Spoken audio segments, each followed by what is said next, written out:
natin yung kanyang exhaust dito sa gilid, left and right. And then, dito po, yung kanyang current amperes. So, adjuster po ito kung gaano ka taas or kababa yung amperahe na gagamitin nyo. Adjust nyo lang po yan dito.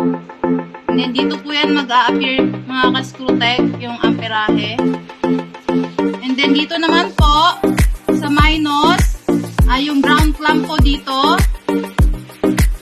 nakalagay. And then, dito sa plus, yung ating electrode holder. So, mga ka-Screwtech, yung ating Hyco na welding machine inverter. So, ang purpose po niya, ginagamit po siya pang welding. So, yung ating Hyco po mga ka-Screwtech is for spotting lang po siya.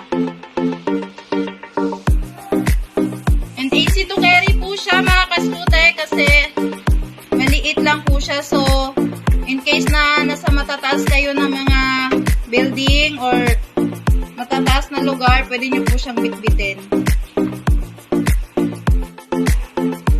So yun mga ka-Screwtech, pag nag-testing po tayo nitong ating Hyco na welding machine, so make sure po mga ka-Screwtech yung kanyang exhaust dito sa left and right, gumagana po.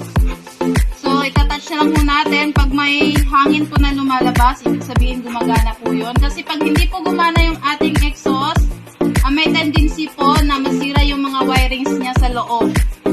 So may posibilidad na masira yung ating welding machine.